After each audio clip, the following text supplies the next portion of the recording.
Tonight, on Surrender or Reassign, we examine a pattern that legal scholars and historians have been tracking across decades: how shifts in the Supreme Court reshaped the meaning of civil rights in America, not through opinion, not through emotion, but through rulings that redefine the boundaries of justice. When the court rewrites the rules, the nation rewrites its reality.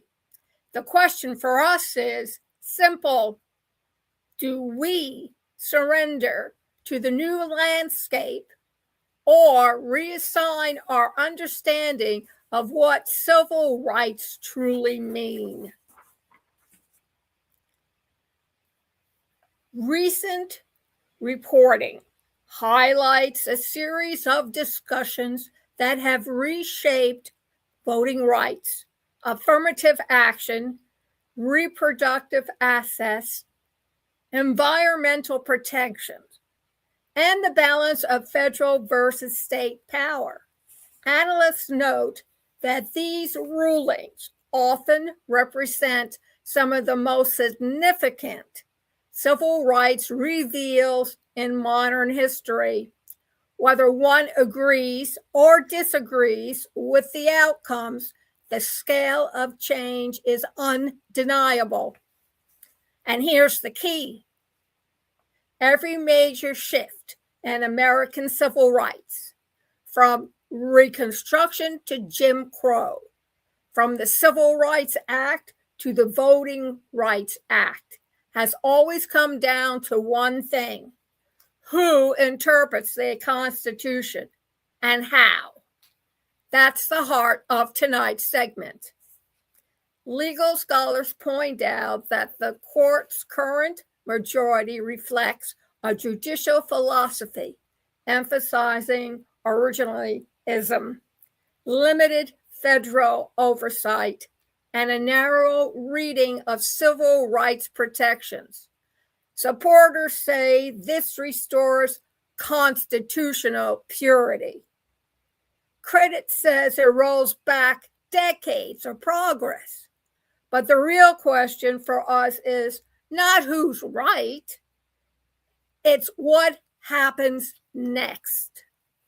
Because every time the court shifts, our country shifts with it. When the court narrowed voting protections, states rewrote election laws.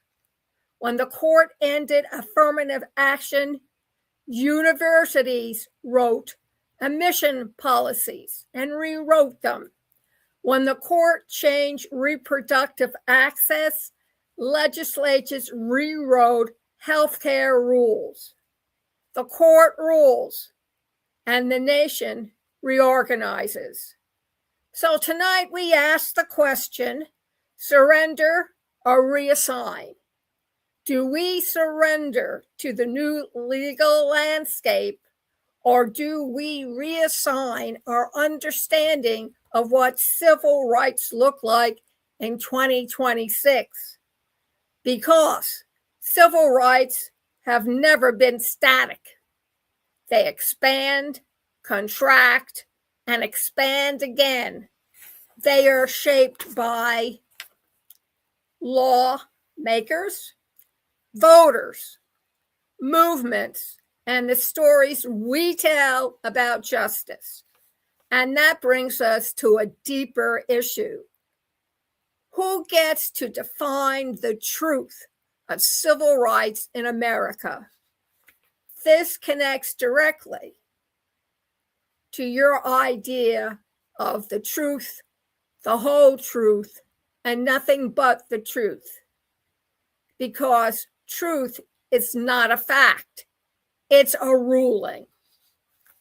Every major civil rights reversal in American history has followed the same pattern: a shift in power, a shift in interpretation, a shift in rights, a shift in public narrative. Reconstruction, Jim Crow, the civil rights movement, the modern era. The pendulum swings. The court decides. The people respond.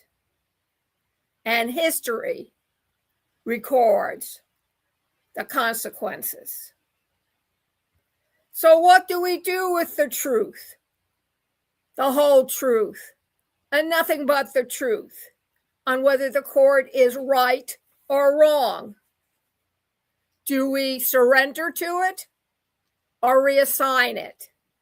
Because civil rights are not just legal doctrines. They are lived realities. Your reality, my reality, their reality.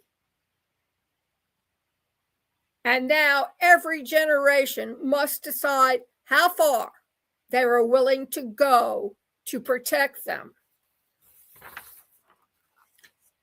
And as the tribunal adjourned, a second figure stepped out from the shadows, taller, darker, wearing a wide-brimmed hat of a man who once built his legacy on strategy, not service.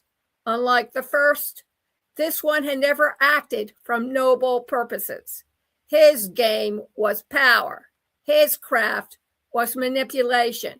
And his truth was whatever kept his house of cards standing. The tribunal did not punish him. They reassigned him and set him back to an earlier age to confront the origins of the very systems he once exploited. Because in this universe, everyone must face the truth they have created. I'm Elizabeth Caldwell.